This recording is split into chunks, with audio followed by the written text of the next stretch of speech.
Can you all hear me? Yes. Okay, great. My name's Erica Bond. I'm the Vice President of Justice Initiatives here at John Jay. Welcome to this panel on best practices for community-led safety initiatives.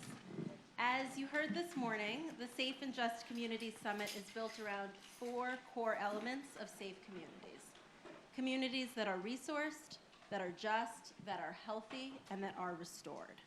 This panel will focus on the principle that safe and just communities must be sufficiently resourced to enable residents to identify and implement public safety solutions in partnership with government and other local stakeholders. Now I will introduce my friend Doug Wood, the director of the Aspen Institute's Criminal Justice Reform Initiative, who will be moderating this panel. Dr. Wood began his career as a public school teacher, and while a graduate student at Harvard, worked as a consultant with the Urban Superintendent's Program, the World Bank's Office of East Asian Affairs, and taught at the John F. Kennedy School of Government. From 2011 to 2018, he was a program officer at the Ford Foundation. And prior to joining Ford, he was the executive director and chief education officer of the Tennessee State Board of Education. He was also the chair of the Basic Education Program Review Committee, a member of the Tennessee Higher Education Commission, and a gubernatorial appointee to the Education Commission of the states. He previously was the executive director and principal investigator of the National Academy for Excellent Teaching at Columbia University's Teachers College, and an associate dean at the Eugene Lang College of Liberal Arts at the New School. He has a BA in history from Wofford College, a master's in English from Middlebury, and a master's and doctoral degree from Harvard University. Thank you, Dr. Wood, for serving as a moderator. We're also hoping that Dr. Wood will talk to us today about some of the great work that he's doing with the Aspen Institute and their Criminal Justice Reform Initiative. So thank you so much. Thank you, Erica. Well, I got to say, I used to fund a lot of work here at John Jay when I was at the Ford Foundation, so this is like being back home. So it is so great to be back here and so great to see all of you. We have a fantastic panel, and I'm going to ask them if they wouldn't mind just introducing themselves and telling us what brings them to this work. We will start on the far end. Should I introduce myself? Yes. Hi, my name is Layman Lee, and I'm the Director of Neighborhood Safety Initiatives at the Center for Justice Innovation. What brought me to this work? I think I found myself in Brownsville one day as the placemaking manager and with not a lot of funding, and I realized trying to identify or build coalition around creating community change, you couldn't really do that work without community organizing. And but at the time, no one was paying anyone to actually community organize. Like, you were paid to meet your deliverables and implement projects, but that the real work started with everyone coming together. And so that's how I found the Center for Justice Innovation, or it found me. And and so that's now how we're here. I heard a lot today from a lot of different panels that centering community voice is really where the solution is. And so, I guess it comes from lived experience. Thanks, Layman. And as you will note, she's a wonderful addition to our panel today. Yes. Sorry, I am not James Brodick. I know you were here. I'm a poor substitute, but thank you for indulging me. Great. And if we could do this really quickly, what brings you to work? Yes, hi, good afternoon. My name is Cory, Miskell. I'm with the Latino Coalition for Community Leadership. We are a grant-making intermediary, and we exist to bring equity to grant-making and community safety. What brings me to this work, I have had the privilege of experiencing healing in my life, and that's pretty powerful, and find I still need some of that, and so that was my connection. It's about as connected to my emotions as I'll get. Other than that, I spent a lot of time in the state and state government and state politics, and so I understand how to navigate those systems, as toxic as they are, and so it's a real privilege to be able to do that from the community side now. Great. Good afternoon. I am Councilwoman LaTonya Tate from Birmingham, Alabama. I am the CEO and the founder of Alabama Justice Initiative. And what brings me to this work is I am a retired probation and parole officer and the mother of a formerly incarcerated young man who's no longer incarcerated. and a 2018 SARS Justice Fellow. So what continues to bring me to this work is, as was stated, is being a councilwoman, being the first black female to chair public safety for the city of Birmingham, gives me an opportunity, thank you, to collectively move collectively and make sure that we're centering the voices of those in community. Because one thing that I do know, you cannot have a public safety plan without the community. Hi, my name is Alex-Santana. I'm the director of the Newark Public Safety Collaborative and also faculty at the Rutgers Newark School of Criminal Justice. So what brings me here, I consider myself a pra-academic, as they say, academics that love to be practitioners. 4 years ago when I started this work, the work of the collaborative, I was really fascinated always to connect spatial analytics, so data, with the community. And when we started building that coalition, that collaborative that now has over 40 different community organizations in Newark working together in a very well-working ecosystem, and tomorrow the mayor of the city is going to come and talk about that. It really, really brought my passion of not only I'm teaching crime mapping, but I'm also able to lead this collaborative effort when we are putting data in the hands of the community so they can become co-producers of public safety. So good afternoon, folks. Anthony Smith. I'm the executive director with Cities United. Our mission is to help cities reduce the homicide rate of young black men and boys in half by the year 2025. We've been around for a while, so we got work to do. But our vision is the most important. It's around how do we create safe, healthy, and hopeful communities for young black men and boys and their families. And what brought me to this work and what keeps me in this work is my purpose and mission in the world, but also the folks who are most impacted by this issue are folks who I care about, and the places that they live are the places that I care about as well. So black communities and brown communities for me that have been traditionally impacted by community violence are the places where I want to make sure that we are implementing sound solutions and ideas in partnership with them. And I think that's what keeps me here and what brings me here. But I think this is mission work. I think it's his purpose work. So my creator actually led me to this work, but that's how I stay in this work and how I stay grounded in it. So thank you for the question. Thanks, Anthony. So, we're not going to do one by one by one. I want y'all to jump in. So here's the first question. Why is it critically important to center community voice and community leadership in any justice and safety initiative? Why is that important? I think that's important. Once again, being the chair of public safety, being able to walk alongside my mayor, Randall L. Woodfin, which is a very progressive mayor that's moving progressively, in the city of Birmingham, and being able to have somebody with lived experiences and somebody that's on the ground doing work around, mass incarceration. I still run my organization, Alabama Justice Initiative. A counselor job is a part-time job, so I'm on the ground doing the work. And so I just think it's so important to make sure that we are centering the voices because for too long, the voices have been left out. It's always been the power struggles making the decision for those in the community. So one thing that I tell my colleagues that I serve with is we got to make sure that we're centering the voices of those in the community, because most of us probably don't live in the community. I still live in the community, as Anthony said, so I care about people that's in my community. We want healthy, sustainable communities. We want to be able to access food justice, environmental justice. We want to be able to access all of that. So it's important to make sure that you have the buy-in in the community. It's going to be some hard conversations had, but, we got to be up for that. So I just think when you're creating a public safety plan and a community safety plan, it needs to be created by the community, for the community, and by the community. And just to add too, I think part of this is that we've seen what it's gotten us when we don't center and focus on those who are most impacted by this issue, or all the injustice that we talk about.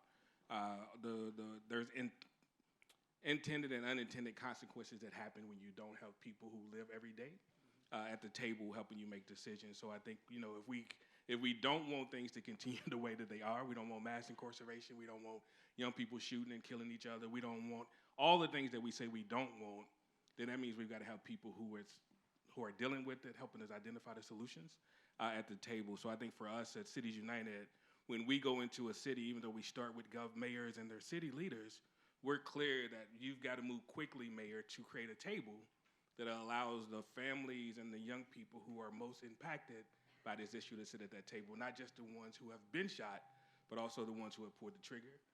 And those families need to be with them and support them And we need to do this work in community, not bring folks to, as the last panel say, I think there's a both and, but we've got to start the work in community so that folks can really help not only buy into the solutions, but guide the solutions and lead the solutions. And I think also what we heard from the panel from Richmond, the brother from Richmond, is that they also got to be able to lead that work, right? We've got to hire them and put them in leadership positions. So for me, if we truly want something different, then that's the way we got to go. Alex, you want to say something? Yeah, I was going to say, I think it's becoming more and more important to mention that the police cannot do it. They just can't do it on their own. They are not equipped to deal with most of the situations that they find when, for example, mental health issues, homelessness, and other problems that they face as first responders.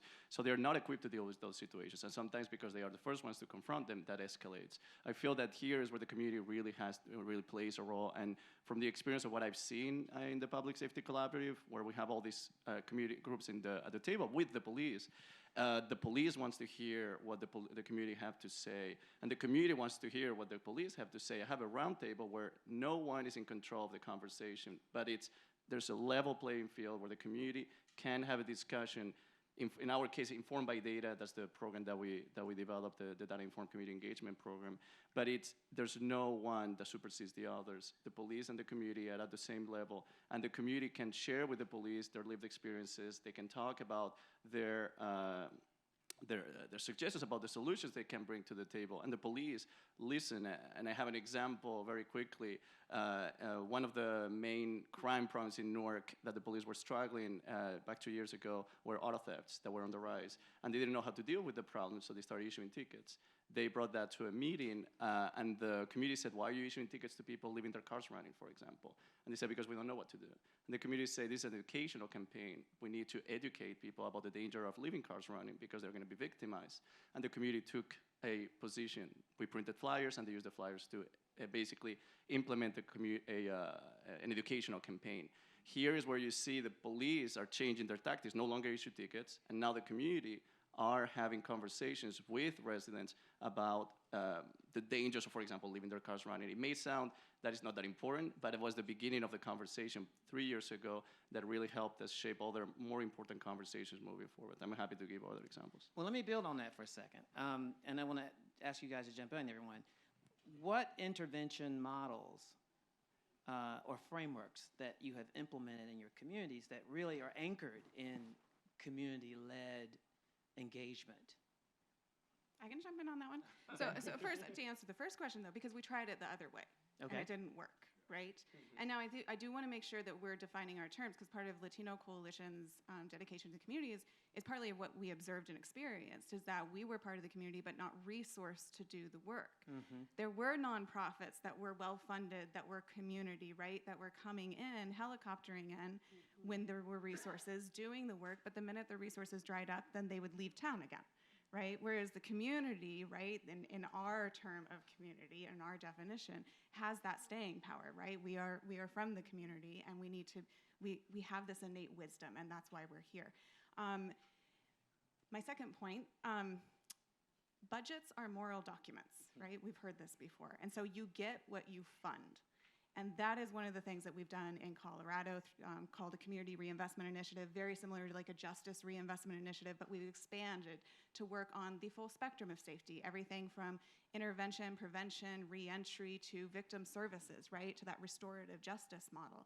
And when we resource the community to do that year after year, without having to recompete, you give them staying power and the ability to actually multiply their impact. Want to answer that question?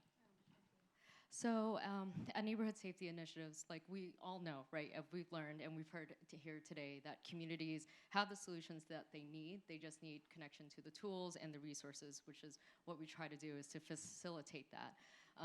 And really it's important that we understand that these communities are not monoliths, right? And so this kind of like multi-sector partnerships are needed in order to create that change that we're looking for, because it's like decades of historic disinvestment and racist policy making that we're collectively trying to change here. And so that change comes from organizing. And looking at youth, adults, seniors, right? And also, your local city agencies and CBOs working together to really, look at the issues, both creating, working together to identify an action plan that has an immediate change, but then, and that helps sustain the community while we're all looking for the long-term policy change, right? That takes very many years that no one wants to wait for, because if you live and we focus in public housing, like you don't want to wait for that boiler to be fixed like 5 years from now. You want that boiler to be fixed like yesterday, right? And so, centering that community voice also means leveraging that power, right, that we're all talking about here today, bringing them in to set that agenda, and then leveraging your networks that you have and transferring that. And so that kind of building, like including community voice is not just allowing folks to have a seat at the table, right? Eventually you want those folks to, we always say we want to work ourselves out of a job, but that's true. Right. And Doug, I would like to add on to what Cory said. One of the things that I have done as the chairwoman of public safety, and I really have to lift up Brandon Johnson, who works for the mayor's team, who's done a lot of work putting together a portfolio around public safety. And so the mayor gave each one of the city councilors $3 million.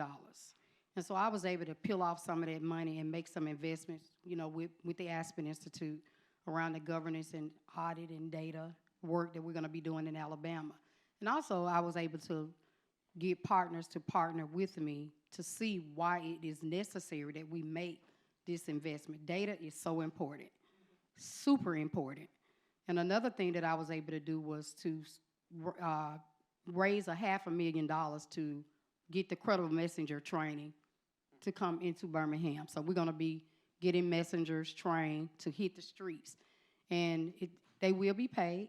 And so I'm trying to raise more money to get that budget up to $1 million. But one thing that I have been very intentional on doing as the chairwoman of public safety, as Cory said, bringing these organizations together, because what we often see is a lot of people parachuting in, co-opting people's work, and they're getting the funding, and those that are really, really doing the work are not accessible to the funding.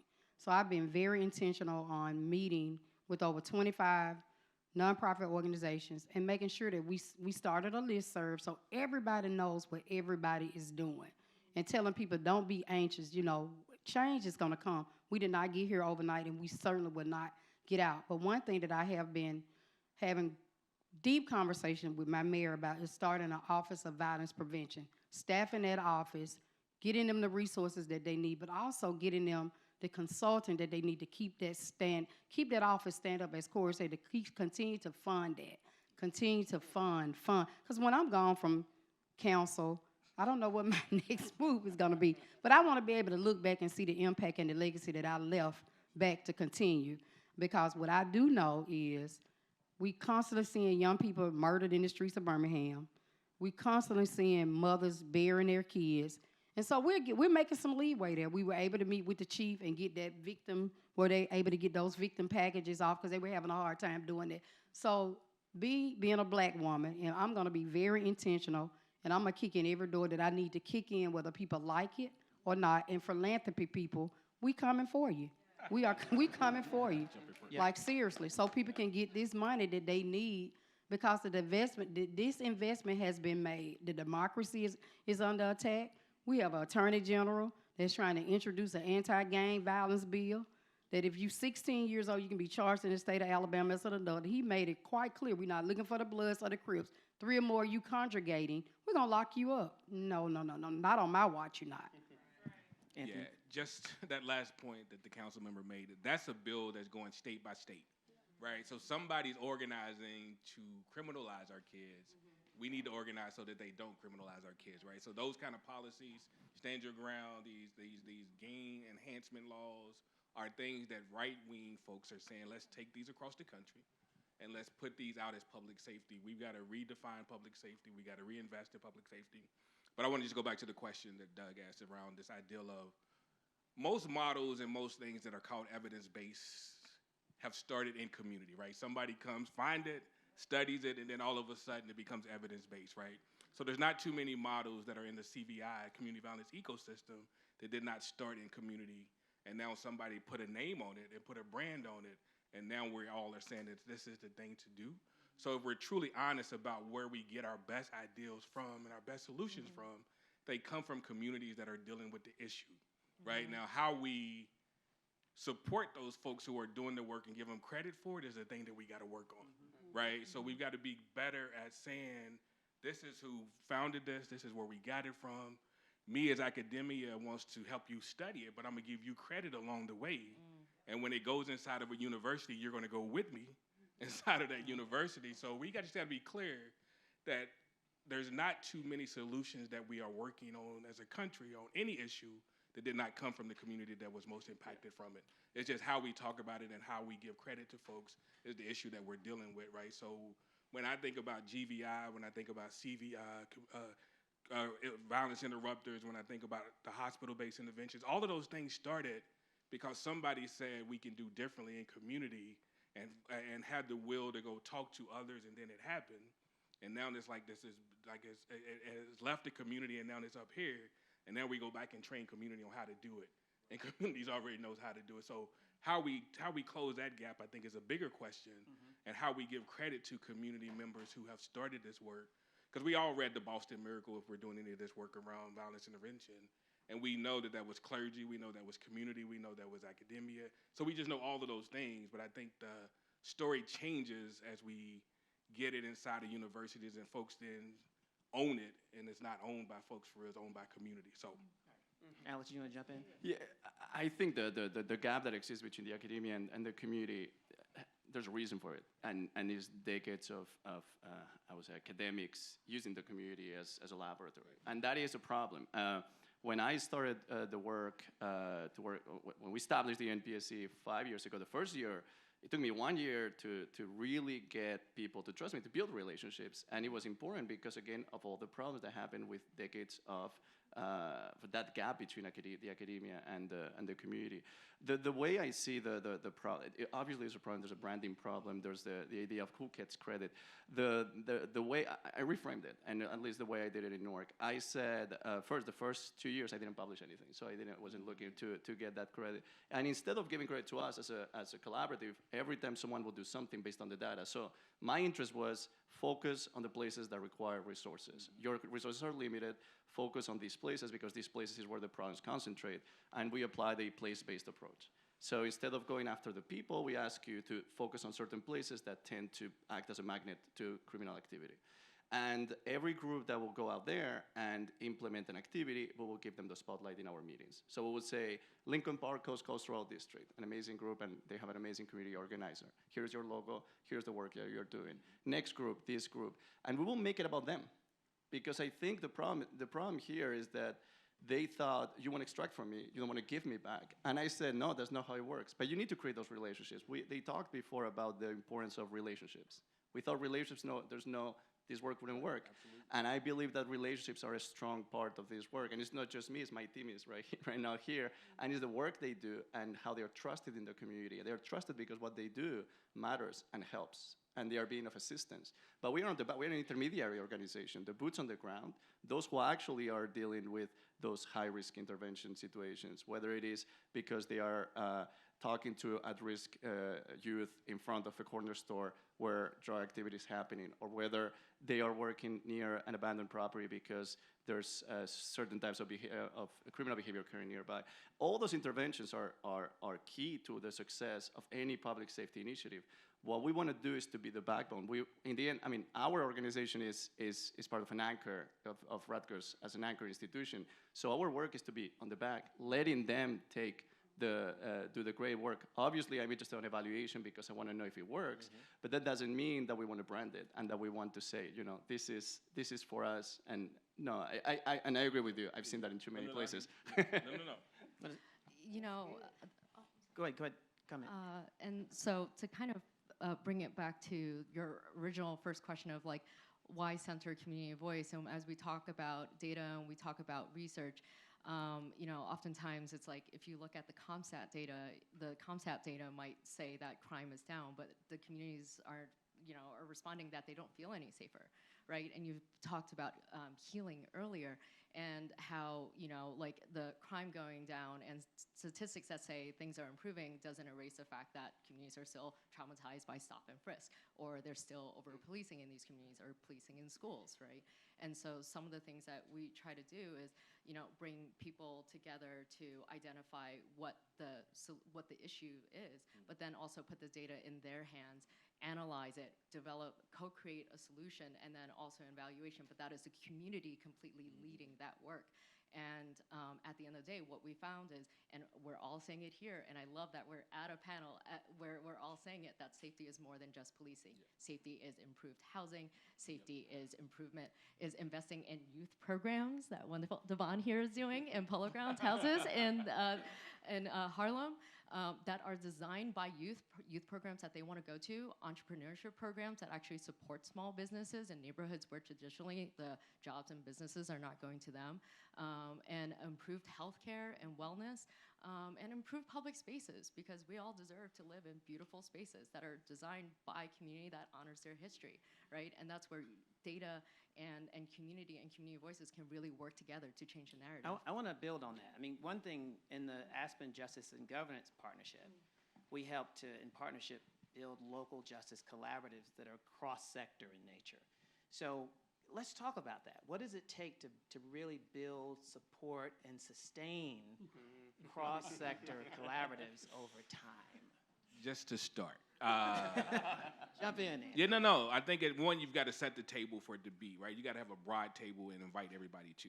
But I think the thing that we fail to do, and we do that, is fund that piece, right? To coordinate that effort takes resources, right? To coordinate that effort takes a certain skill set.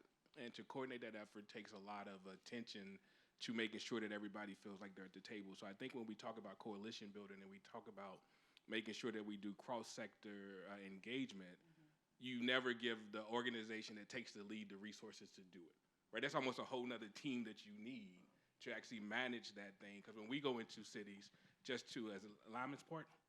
Layman, thank you, layman. That this is about redefining what public safety is, right? We tell cities you need a comprehensive public safety strategy, which means you're doing all of the work that you just talked about, and you have a comprehensive table. So when we tell the mayors and their teams, you need to build this table and keep this table open. They meet monthly. You're reporting out to them. They're seeing the data, not just looking at police data, but they're looking at community data. They're looking at all of this stuff to say how and where, how do we move, and how do we hold each other accountable. So that table takes a lot of energy, a lot of resources, and a lot of time that I don't think we give it. We want to set folks up for success, but most of the time we're not. We're just giving them just enough to fail. So I think we got to just be clear that it takes resources, which is my big piece. Yeah. Cory, you gonna? Yeah, can I jump in there? Yeah, of course. I completely agree, and so that is one of the roles that we play as an intermediary is kind of working to keep everybody playing nice in the sandbox, right? Because collaboration is really hard. It breaks down. And by the way, it breaks down in community, right? Like, we got to break down our own silos here. It doesn't need to be like the Hunger Games for, the very few resources. Like, let's grow the resources together, right? Because we can demonstrate incredible impact. But I do think that's a value of the intermediary is we can back channel so much, right? So we can serve as translators with the government. We can help the government kind of connect to community in a meaningful and accessible and equitable fashion, right? But then there are problems that come up, right? There's distrust on a daily basis, and we have to maintain that relationship on a daily basis. And so sometimes what we're able to do as an intermediary is kind of go back to the leadership and my counterparts at the Department of Corrections, for example, and be like, hey, we've got a scuffle here, right? This person doesn't want to let this other person into a prison facility, and so because of their experience, right? And so we can kind of go through the leadership realm and kind of solve that so that then this face-to-face direct service relationship can be preserved in a healthy fashion. That's great. Anybody else want to come And in? I just want to add to this, Doug. Cory said it, Anthony has said it, trust, and you got a lot of repairing that has to be done. A lot of relationships have been ruined by past leadership. Some, you got, as they say, all this discord. So that has to be fixed first. Will we be able to fix everybody? Probably not. But you got to move with the people that's willing to forgive, heal, and move on and do the work. And so, you know, that's some of the challenges that I know we face in Birmingham. It's a lot of distrust, a lot of healing has to take place. You know, being a woman that chair public safety, it's very hard. It is not easy. And so I find myself being the mender, you know, the mender in what I'm trying to do, because I want to make sure when I am gone that I can look back and say that I made a great impact on community. Because I have a black son, I have a black granddaughter, I have black brothers, nieces, and nephews. And I have black friends and community that I care deeply about, even people that I don't know. But I want people to know that I'm out here grinding these streets, doing the best I can to bring community into a safe manner. And that ecosystem is very important. And so we have everybody at this table. We're going to be meeting, you know, with Doug when he comes to Birmingham. And we've invited everybody, the superintendent from the school board, the DA, judges, everybody, the business owners. Everybody needs to be here making this collective effort, because the police cannot do. One thing I tell people, I think what community doesn't understand about the police, being in law enforcement, retired from law enforcement, would not go back in law enforcement, absolutely no. What I do know is the police job is to arrest and investigate crimes. They are not social workers. They are not those type of people. When we have gun violence that erupts in a neighborhood, nobody's deploying the healers, nobody's deploying the therapists, nobody's deploying, you know, the people that can go back in. The impact is still there, even though the police may have made an arrest. But what about the impact on the community? Are we going back checking on those that have been impacted by gun violence and violence, domestic violence, all this violence in the community? And so I'm very intentional about making sure that, you know, again, just had a conversation with my mayor on Monday, that we don't have to reinvent this wheel. We can look at models that's already out here turning. I can remember, and I'm gonna put this out there, Dr. Kara Mason, having that conversation with her, you know, being a black female leading public safety. She said, you don't have to reinvent the wheel. We've already done it for you, just follow it. So that's what I did, and that's what I'm doing, being very intentional on doing that. Layman, you wanted to jump in? Yeah, I mean, just adding to all the amazing conversation here is just like, you know, when we say move at the speed of trust, it's like both very fast and also takes a long time, because, you know, people want to see immediate change, but also when we talk about the harm that was created, can you imagine, even on a personal level, how long it takes to overcome that, right, for yourself? And then we're trying to do that on a community level. And so there's a lot of sometimes, you know, agencies that will do things performative in nature that seems transactional, but then the systems don't change, their actions don't change. They put rookies on the street that cause further harm, and that does more harm because we don't remember the good things, right? We hold on to the bad things, and it takes even longer to repair. And so, you know, I think the one thing that we can maybe take away from this is that repair is really intentional, and it's not just a one-time thing. Let's go there. Let's go there for a second. Let's go there. No, let's go there. Let's go there. So, okay, we have talked about the importance of law enforcement and community-based organizations being at the same table. But there are tensions, historic tensions, right? I mean, our own work in Grand Rapids, Patrick Loyola was murdered, right? But we still have the police chief on the same table with the head of the ACLU, who is suing the Grand Rapids Police Department. But we still are working through it. How do you work through those kinds of tensions, and especially if it's historic? Yeah, it's all historic. Yeah. That's a complicated question.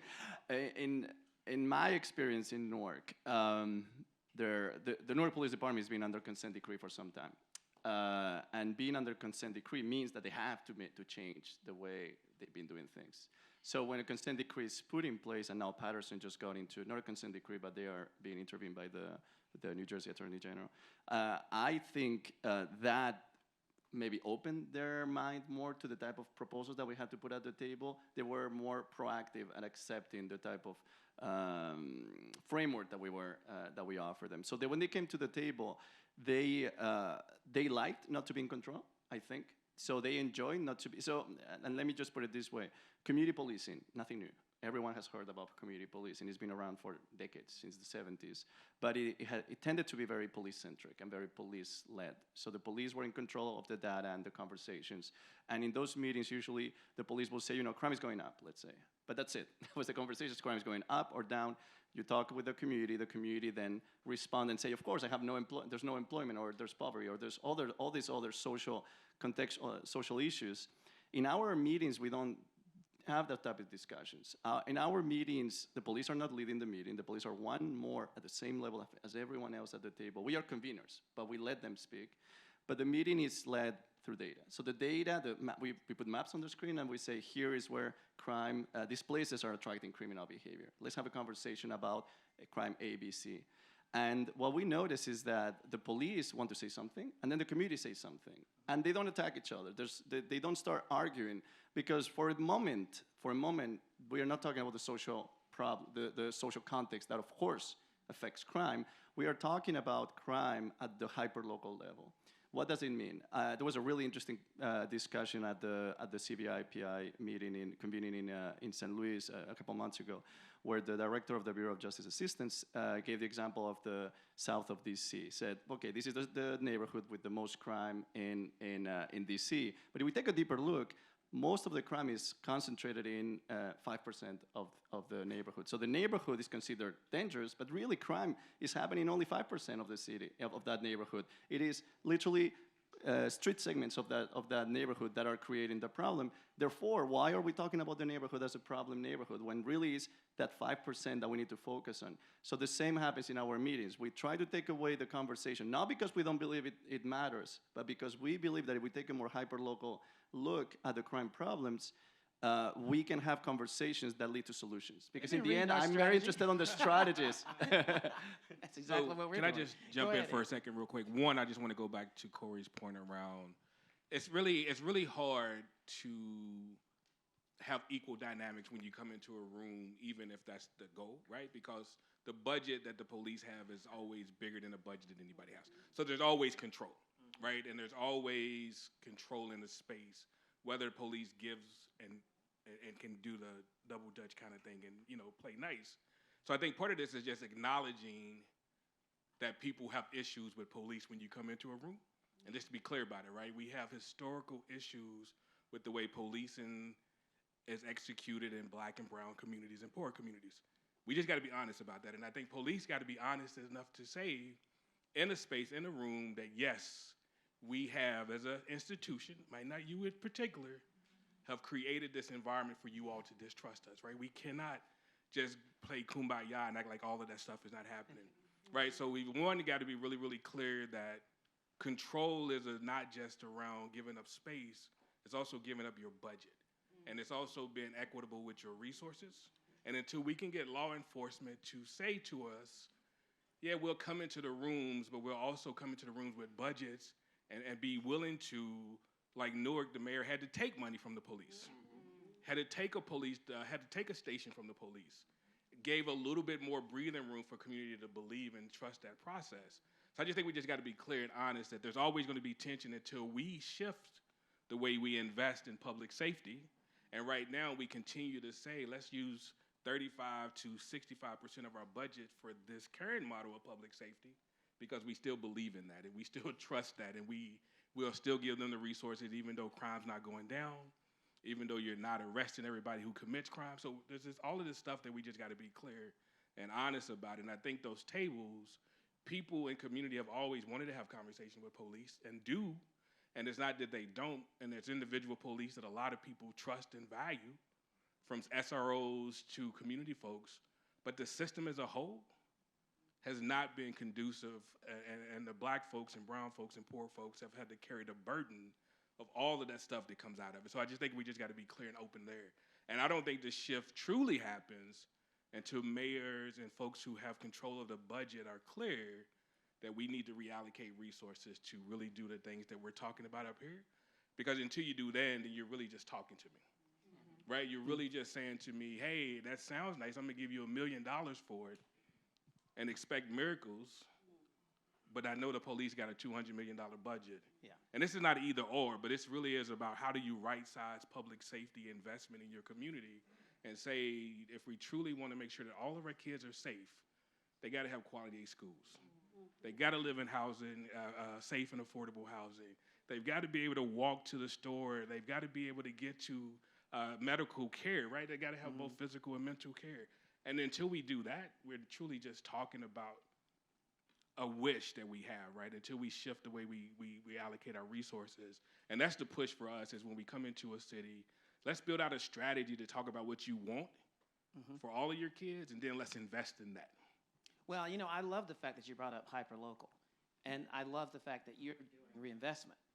So think about the idea of actually using the data that is cross-sector to be able to reinvest in those neighborhoods with spatial concentrations of high rates of incarceration, overlapping inequities that has been historical, which is a lot of the work that we're doing. But I don't want you to miss his double Dutch metaphor.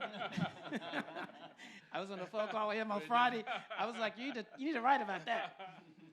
But even this hyper-local, I just want to be clear, right? When we start hyper-localizing, which we should, then that means we're pushing people out of that community so other folks can go live, right? So I think all the maps and all the things that we do, we got to be real intentional, to the Councilmember's point, to say the investments that we're making in this place, because of what it's dealing with, is for the people and the business that have been here, and not for the folks who are coming, right? So I just want to be clear how we move. Yeah. There's an intentionality about being hyper-local. There's a way in which, Cory, talk about how you guys do it in Colorado. Well, it's such a privilege to be on a panel where you take the words right out of my mouth. So I'm totally gonna just keep running with that.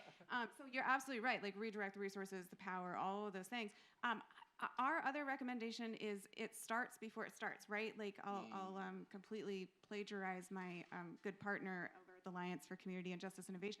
Culture eats strategy for breakfast, right?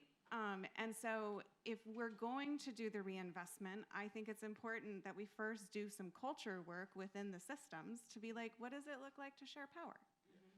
Right? And start shifting that paradigm. And that starts with leadership. And so we need those champions at the top.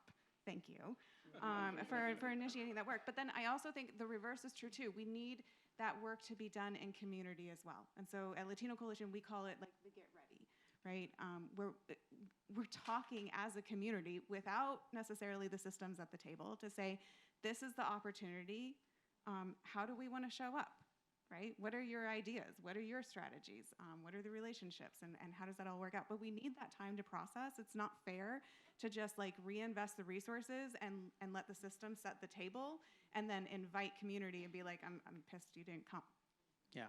I want to pick up on something a word that Councilor Tate uses a lot, data. So how do you use data?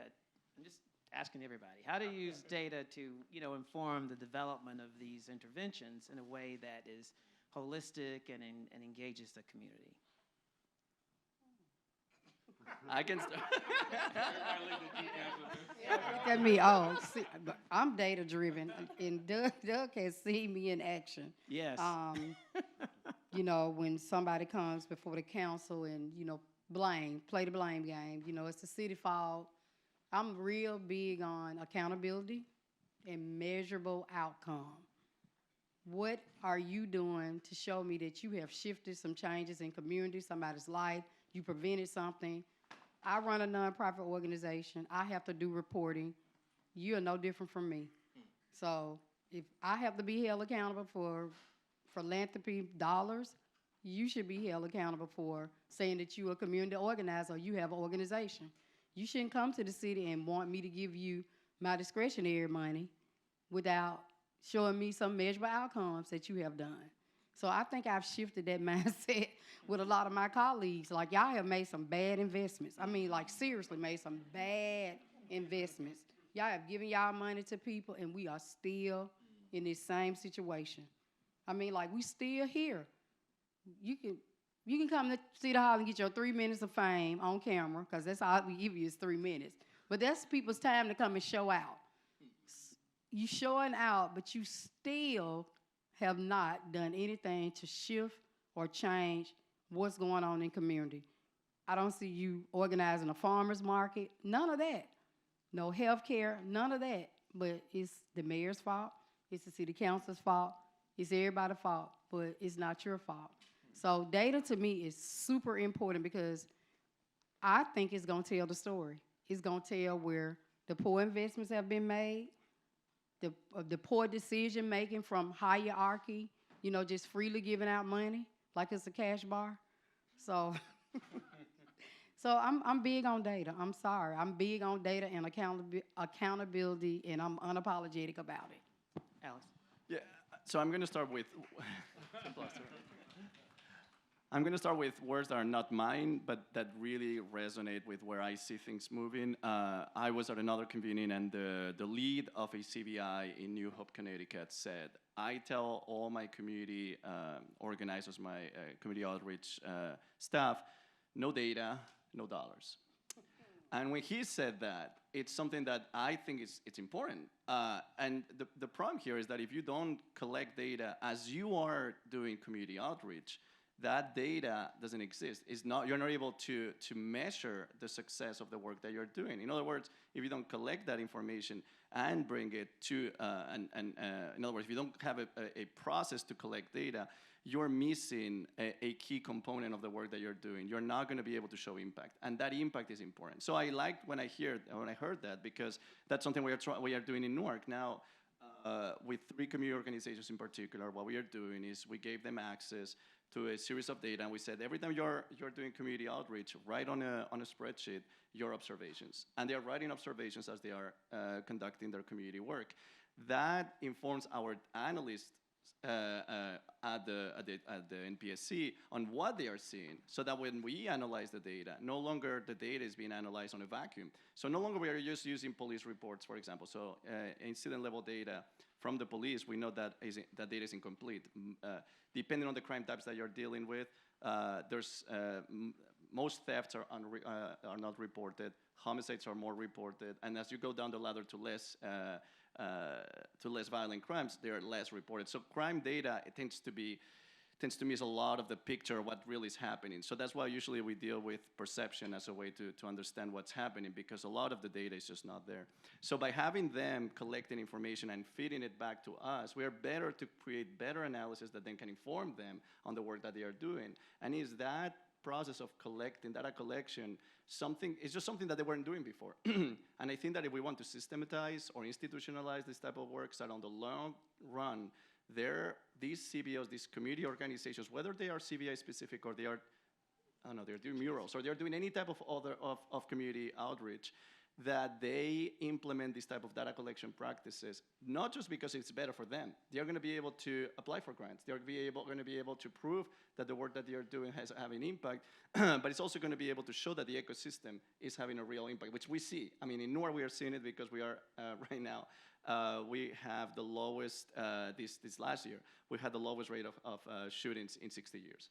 So it is definitely having an impact. I'm not going to get credit myself for that work, because there's so many groups doing work in Newark that are doing an amazing work. But I just think the ecosystem, we need to be able to measure it. And that requires those community groups that are doing this great work to collect data and to bring it back. And may I add a point of personal privilege, and that is the whole idea of evaluation, but equitable evaluation. Mm-hmm. Equitable evaluation in service of equity and participant involvement. You want to say something? Maybe I should have led with this, but Neighborhood Safety Initiatives is a technical assistance partner and implementation partner on the Mayor's Action Plan Neighborhood Stat in New York City.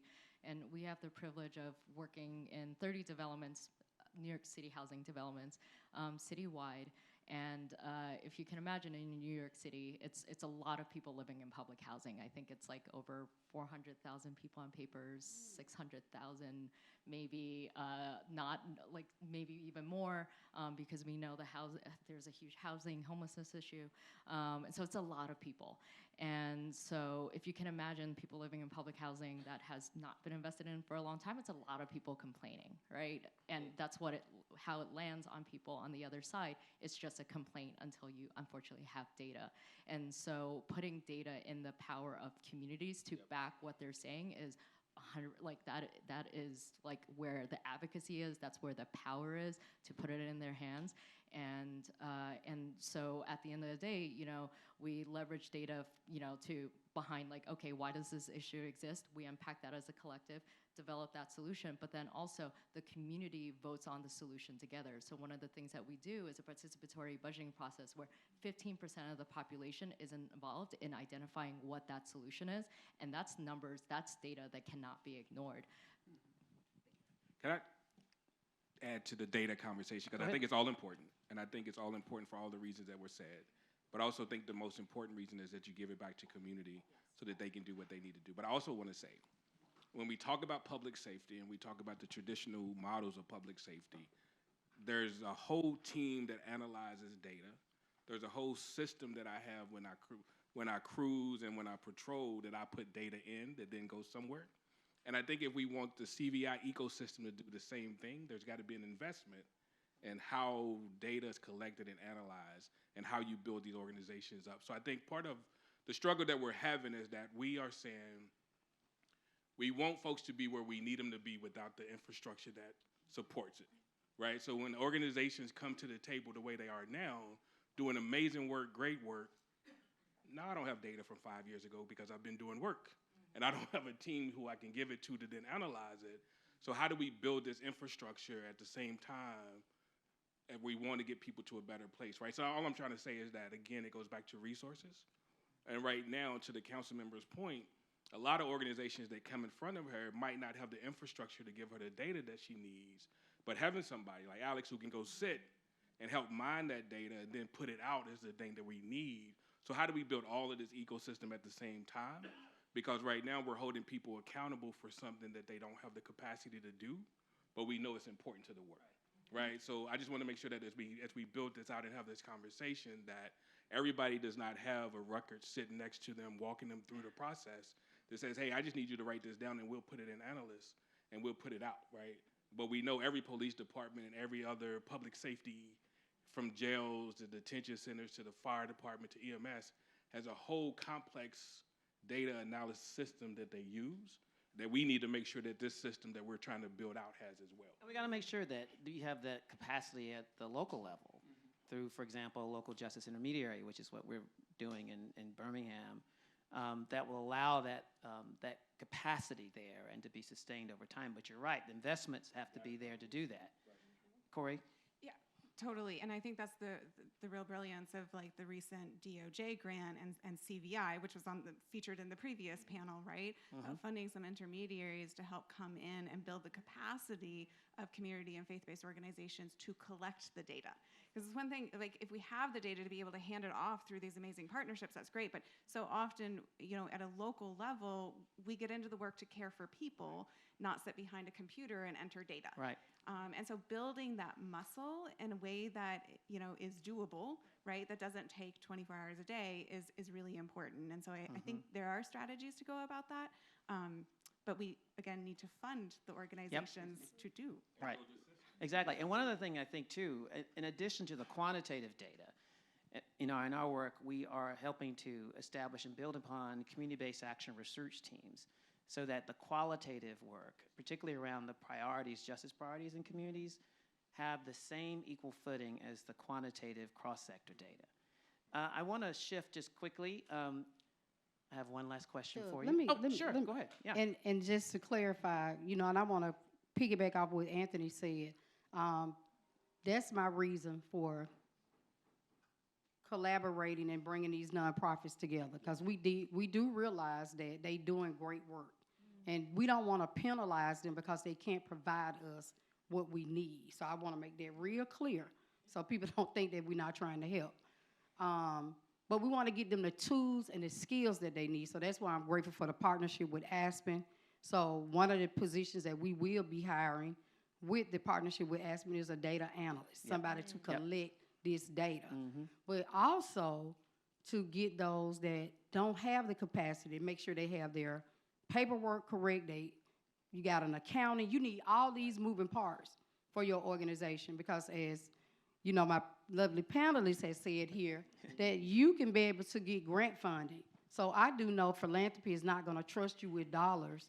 We want to make sure that you are able to receive grants, my whole point in doing all of this is to make sure that you get the tools and the skills you need to skill up, scale out, build capacity, but most of all, keep you out of federal prison. Messing around with these people's money, because it can be done. You know, you can easily get yourself caught up. Because you're going to be buying red-bottom shoes and going out there buying big rims for your cars and nice Louis Vuitton bags. You're going to be in some major trouble. So that's the thing that we're trying to avoid. And when I said my colleagues have made some bad investments, that's the thing that I'm telling them. As being a nonprofit leader myself, receiving my first grant in 2019, $20,000. I had to prove to philanthropy that I was trusted. I can write a grant report, and I can write grants. Now I haven't scaled up to $1 million, but I'm close there with my budget. It's almost peaking at $1 million. But that came from the hard work and being trustworthy, and that's what I tell those that are in community. It's not that we're not trying to give you or fund you. I don't want you to get in trouble. Yeah. I want you to make sure that your organization, all your wheels and all the I's and T's are being crossed, because we have the majority GOP leadership in our state government that's going to come after you and your organization. So we want to make sure that that doesn't happen. But right now, you know, and he doesn't mind. We have a brother, and Anthony probably knows Pastor Kenny Glasgow. Mm-hmm. He is facing some federal charges now because all of the great work that he's done, so his organization is under attack. So he's looking at 8 years in the federal penitentiary. So I want to make sure we leave time for Q&A, but I have one last quick question. It's not really a quick question, but try your best. Answer it quick. In the face of backlash around criminal justice transformational practices that's happening today, what's your advice in terms of keeping the momentum of continuing to focus on criminal justice transformation with community voice at the center?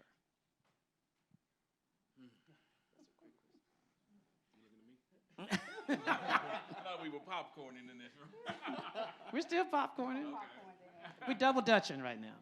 How do you keep the momentum going?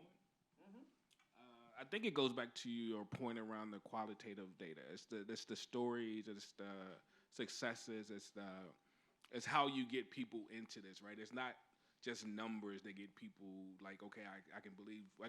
We gotta make people be seen, right? Who this is impacted by, because I think a lot of times we just see numbers posted up and we never see the people.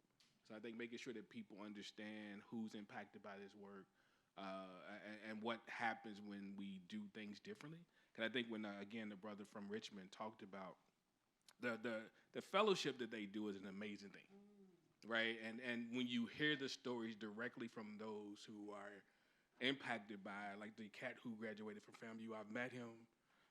He had never left Richmond until he went to go visit FAMU and decided that's where he wanted to go to school.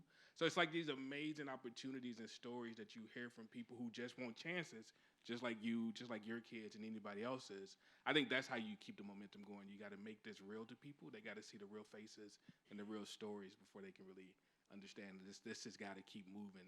And then I think if that didn't get them, you do got to say, okay, what can you save in the long run by doing the investment in the prevention and intervention work. But I think anyway, you got to be able to have a strong narrative and a strong story to get people stay involved. Thanks, Anthony. Alex? I'm going to be quick. I think that we have come to the realization that community, and I keep saying community, maybe we need to define community as well. So when I think about community, I think different layers. So there's the community-based organizations, you have grassroots organizations, you have residents. All these are different groups. All belong to the community, but they are different. I think that this work is getting a lot of momentum, particularly on community-based organizations that go from grassroots all the way to the large organization with chapters around the country. They have a unique opportunity now to use their resources. Sometimes I call it their superpowers, whatever community program they are implementing, and apply it in a more strategic way to tap into the populations that need them most. So, and I heard that from at Rutgers we have a program, a reentry program, and someone that went through the program told me a story that I'm going to share very quickly. And he said to me, I was previously incarcerated. Until I came out, I never really educated myself. When I got out, my world got bigger, and I was able to see things differently. I never had that chance But I also never knew that in my neighborhood there was this community organization with this program. I thought that were just providing me with help to pay my electricity bill. But actually they provide with a lot of different community programs. And now I discovered that. And I said to him, that's exactly what we're doing. We want that community group to be able to use all those resources, but tap into the people that right now that have a harder time at getting into those resources. So how do you connect community organization and their resources, their current work, with the people that need the most to get out of the cycle of violence? And I think that is key. So I think we're getting closer to that realization through the Office of Violence Prevention, through all these efforts of the importance of nonprofits, the importance of all these block group associations, et cetera, to be part of the ecosystem and play a role. Great. You guys want to say anything? I think, as you know, Anthony said, I'm familiar with the fellowship that they offer in Richmond, but one thing that I want to do as a city council in my district is do a civics boot camp. It is super important that the educational component is, just blasted out in neighborhoods where they can understand how do you get engaged, teach them the legislative process. It reminds me of the 60s. I'm thinking about Birmingham, where all this civil rights started, where the Children's March, we had a reenactment of the Children's March just here recently, where, the kids were engaged. So, introducing and bringing this type of education component to the community where they can learn, you have the power. The power lies in the community. We have the power to undo all of these bad things that are being introduced in community. So just being super intentional about that. I do know building out this public safety system in Birmingham, we are partnering with the Department of Corrections, and one of the things that I told them that I was not going to participate in slave labor at all. I was not doing that. So our mayor has found a way to get around that. And we have a women's program in Birmingham where it's called Embrace Mothers, where a lot of mayors did it. I think Newark did it, where they were giving so many single moms a stipend. And so what the mayor has done, he's creating something like that. So when the people are released from incarceration, that they will have this money in a trust. And when they get out, they have a leg up. So we'll be able to point them to all the resources that they need, housing, medical. Because one of the things that I was intentional when they came to me and talked to me about is make sure that this program is shaped by the women on the inside, not by what we think, as leaders. What do they want? It ain't what I want. It's what they need. So we don't need a risk assessment. We need a needs assessment. Mm-hmm. So I'm very intentional in my intentions in doing the work that I do and building a transformative ecosystem around public safety and criminal justice reform. Okay, Cory, then we're going to open up for questions. Okay, one last thing. So in my opinion, I think fund and build the capacity of community-based organizations is the primary thing you can do. We had a community reinvestment initiative, started at $800,000, funded 4 organizations that are all led by people of color. And they're all high risk, right? They weren't collecting data. Within a year, they had more than quadrupled their organizational budgets because they had a funder at the table to start building their credit, right? They overachieved in every single performance measure, and we just had to go back for our sunset review after 5 years, and we faced some really hard questions from both sides, particularly one. And one of those individuals that had all the hard questions that was ready to kind of cut us out of the budget actually carried the amendment to add another $4 million into the program. So it does work, but you've got to bring the resources to the table and build their capacity to do it. That's great. All right, we're going to open it up for questions. Yes, I saw your hand first in the back. The gentleman, yes. Hi, I'm Jeremy Stein. I'm the director of Connecticut Against Gun Violence. I want to thank you all for was really like group therapy for me. Thank you for pointing out the difficulties of this kind of coalition building. And I do have another question of what would you say to legislators? We have always the struggle of trying to build a funding source in Connecticut where we're funding community-led organizations, evidence-informed groups, and there's always this push and pull of creating an ecosystem which we're trying to create in an Office of Violence Prevention, whether it's at the city level or even at the state level. And then legislators who don't want to give up that control. They want to be able to take that money and say, I'm giving it to this group or I'm giving it to that group. At the same time, community groups don't necessarily all want to take the chance of being in kind of an RFP process with an Office of Violence Prevention. They want to be named individually and say, like, no, we've been doing this for a long time. We deserve the money. We need the money. So how, like, what would you say to, and I do believe, and I think a lot of people do believe, that creating this ecosystem involves like an Office of Violence Prevention. What would you say to legislators, if that is in fact what you all believe, to try to convince them that this is the right approach? And if it's not, why isn't it? All right, who wants to jump in? Good to see you, Jeremy. Thank you. That was just for you, by the way. I know it was. And I would say it's a both and, right? I think you got to tell legislators, one, you got to fund the office to do what it does, because the office does not do the day-to-day work. The office, in my opinion, serves as a backbone kind of coordinator, the convener, and bringing folks to the table, and should be able to help legislators identify those who are doing the work, right? So in my opinion, you need the office, but the office needs to serve as the backbone convener, and we're asking legislators to do a both and. Either give the money to the office to then push out, or work with that office to identify who we should be funding at the local level to do the work. But I think it's a both and. But I also think another strategy that needs to happen is that you also need to be working with your philanthropy partners in the cities and at the state to say to them, we need another fund to really help build this work out, because city money, state money, federal money moves slow. And sometimes it's caught up in all the regulations and all that stuff. So you need the more flexible cash. So building that other table with the funders help you not only support what's happening in the Office of Violence Prevention at whatever level, but also supports the community-based organizations to not just work alongside the office, but also to be an accountability partner to the office, right? So you got to have that multiple funding streams, but I would say it's a both and when you're talking to legislators to say office needs resources, but also community, and how you use that office to do that, I think is important. It's called braided social purpose budgeting. Okay, questions? Yes.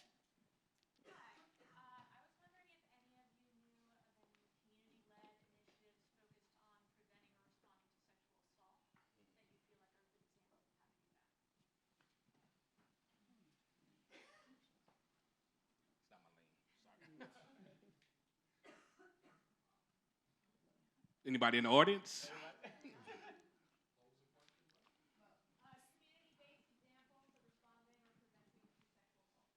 So I get, yeah.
Well, let's move on.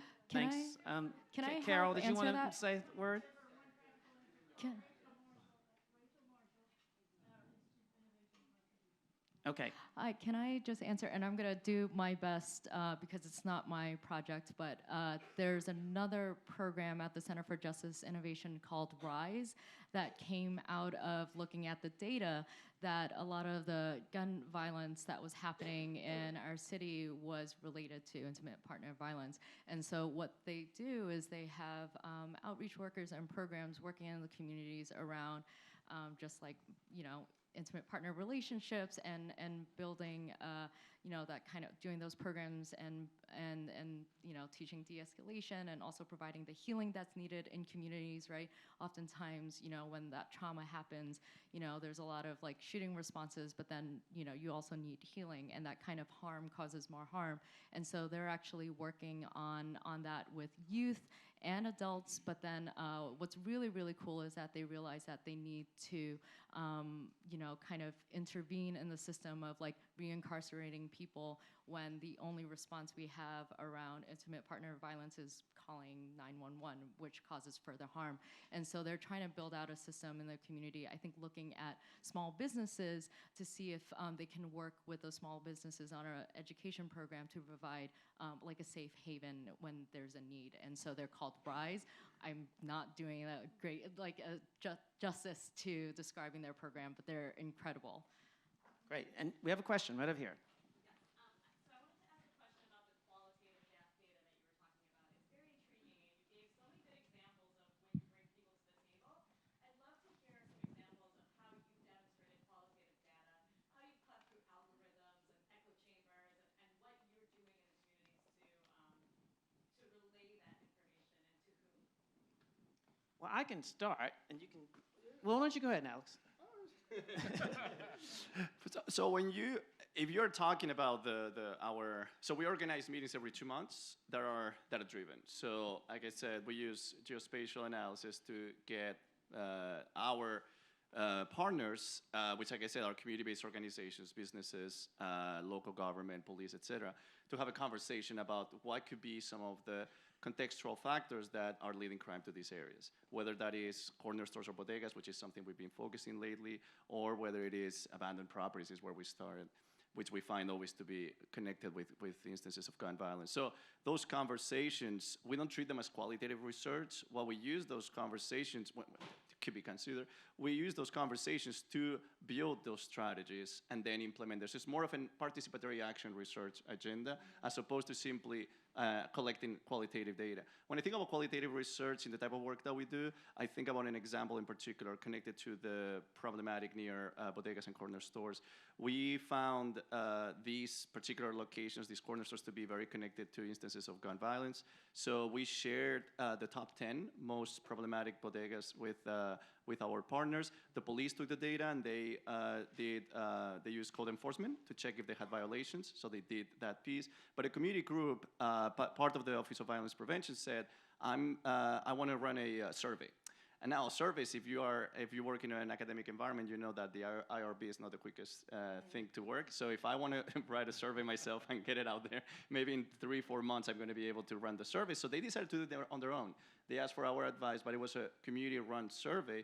They gathered that data, and then they shared it with the rest of the meeting of our partners. So here's where I see the data really translated, because I understand that there's sometimes this conception that we gather data and we keep it. No, all the data that we produce is put out there. We have a dashboard on our website that people can consult. They open it on their phones if they want, and everything is shared. So whatever you give me, I'm going to use it to give you something back and vice versa. So that's the way that I understand the qualitative piece. I'm more of a quantitative researcher myself, so I'm really working now with other colleagues in my department to bring in the qualitative piece, particularly with perception. But I could talk about this for a long time. And I'm happy to follow up you on the community-based action research teams that we have, which is built on anthropological fieldwork techniques, which is really around bringing people together and them co-constructing questions and also co-construction of the sentiment surveys themselves. Yeah, but we can talk about that too. Question. Yes, ma'am.